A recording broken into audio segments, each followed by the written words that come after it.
Good evening, Space Cadets of the Interwebs. I'm Alexa, resident Ookie Spooky Girly, and today we're chatting about proof of the Zeta Reticuli system and what the heck it's made up of. Now, the title would have been too long if I said constellations and creatures recorded, so pardon me for the little fib there. Question for you though, when did you first hear about the mysterious star system? Let me know in the comments, and welcome to the top 5 Zeta Reticuli caught on camera. Number 5, the 2007 Spitzer Telescope. So, Zeta Reticuli has no known extrasolar planets, and in 2002, Z1 was examined at an infrared wavelength, but no indication of an excess of infrared radiation was found. In 2007, the Spitzer Space Telescope was used to find an apparent infrared excess at a wavelength around Z2. Now, this radiation was attributed to emission by a debris disk with a mean temperature of 123 degrees Celsius, theorized to be orbiting the host star at a distance of 4.3 AU. The evidence coming in from the Spitzer Space Telescope shows that the disk is actually made up of two belts, one at about the distance from the Sun to Jupiter,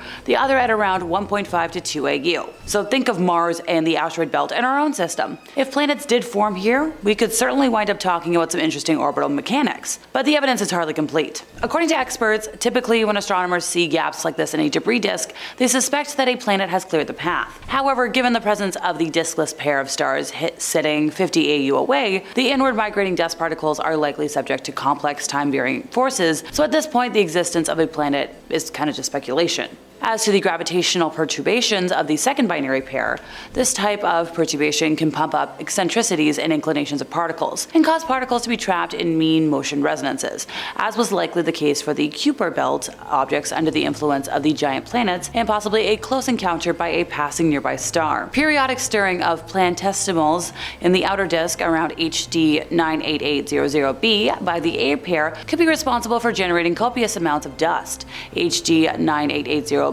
is thus a unique type of debris disk, whose infrared excess is elevated to levels comparable to that of protoplanetary disks due to the particular configuration of the 4 components in the system, resulting in a gravitational perturbation that prevents the dust from settling into a crazy disk.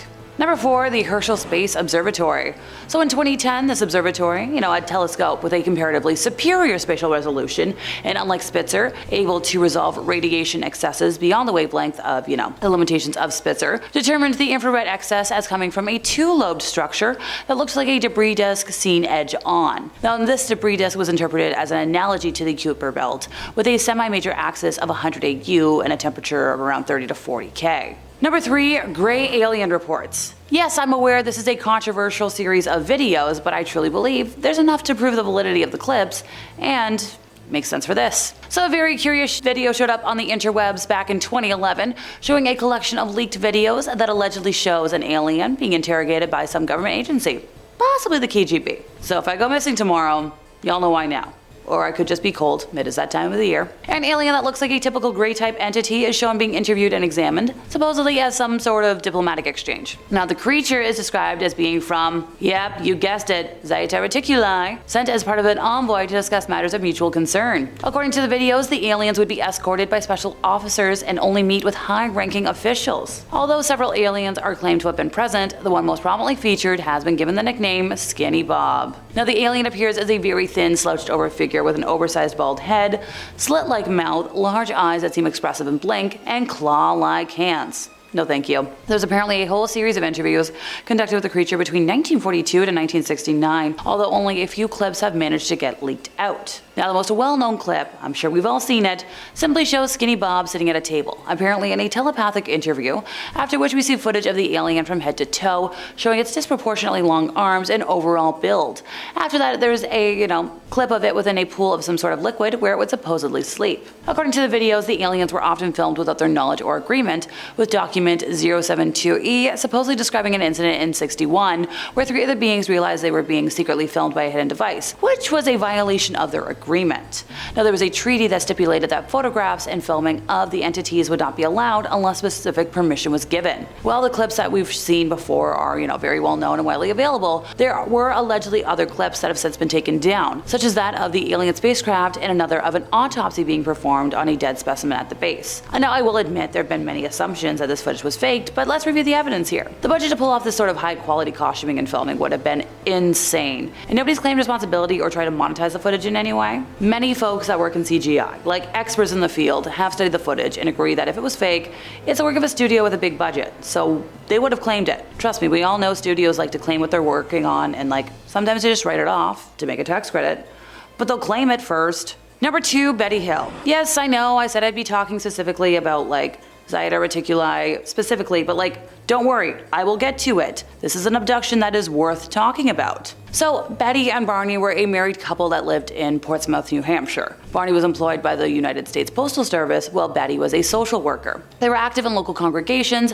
members of the NAACP, and Barney sat on a local board of the United States Commission on Civil Rights, so pretty normal folks. Well, this UFO sighting happened around 10:30 p.m. on September 19th of 1961. The Hills were driving back to their home in, Portsmouth from a vacation in Niagara Falls and Montreal. Just south of Lancaster, New Hampshire, Betty noticed a bright point of light in the sky that moved from below the moon and the planet Jupiter upwards to the west of the moon. Now, while Barney was driving, Betty reasoned that she was observing a falling star, but it was moving up. Because it moved erratically and grew bigger and brighter, Betty convinced Barney to stop the car for a closer look, as well as to walk their dog. Now, Barney obliged and stopped at a picnic area just south of Twin Mountain. By this point, Betty had dug out her binoculars for a closer look and described seeing an odd-shaped aircraft flashing multicolored lights traveling across the face of the moon, believing it to be a flying saucer based off of stories she had heard from her sister. Taking his turn with the binoculars, Barney thought it was just a commercial plane at first, but soon realized that because without looking as if it had turned, the craft was rapidly descending in their direction, causing him to realize, oh, something's wrong. Now, the Hills said they continued driving on the isolated road,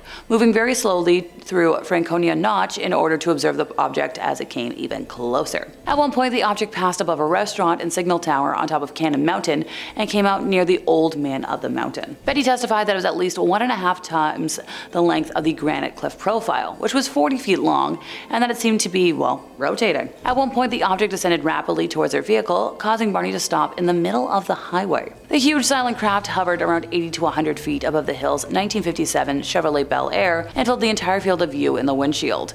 Carrying his pistol in his pocket, Barry stepped away from the vehicle and moved closer to the object, which he later said was roughly the size of a huge pancake, and that statement right there just made me hungry. Still using the binoculars, Barney claimed to have seen 8 to 11 humanoid figures peering out of the craft's windows, seeming to look at him. Now, in his report to investigator Walter Webb of the National Investigations Committee on Aerial Phenomena, otherwise known as NICAP, Barney described specifically that the beings were somehow not human.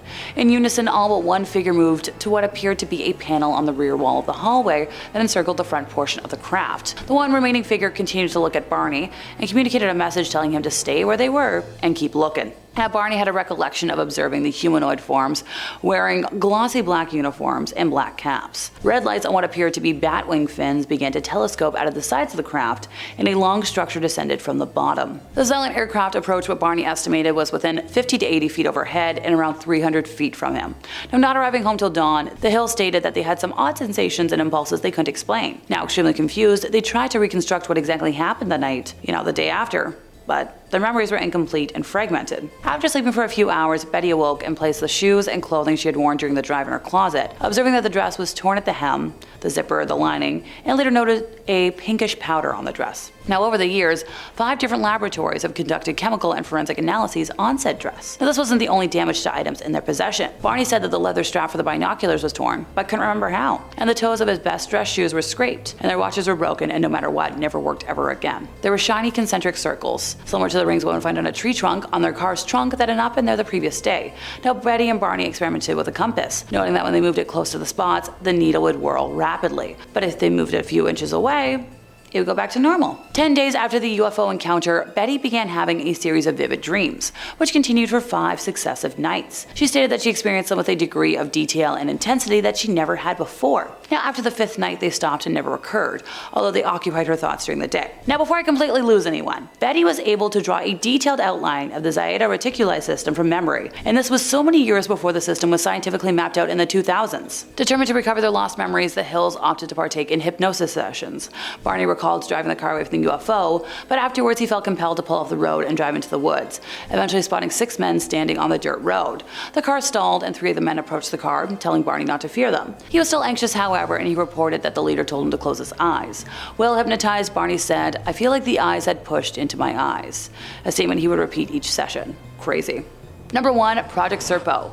So this is the name of an alleged top secret exchange program between the United States government and an alien planet named Serpo. Now, details of the exchange and what it was supposed to have entailed have appeared in several UFO, stories over the last 30 years. The first mention was in a UFO email list maintained by enthusiast Victor Martinez. According to the most common version of the story, an alien survived a crash near Roswell in the late 1940s. This alien was detained but treated well by American military forces, contacted his home planet, and eventually repatriated. The story continues by claiming that this led to an establishment of some sort of relationship between the American government and the people of its homeworld. Yep. Zeta Reticuli. Now this has nothing to do with Skinny Bob, but it is the home of, the alien race, the gray aliens, so pretty neat. The story also finally claims that 12 military personnel visited the planet between 1965 and 1978, and that all the party have since died from after effects of high radiation levels from the two suns. Crazy.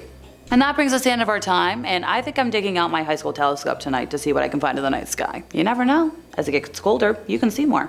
If you enjoyed my ramblings today, could you help us out by giving this video a like, subscribing if you aren't already, hit the bell for more out of this world content from us here at Top 5 Scary Videos, and I'll see y'all next time, you lovely spooky people.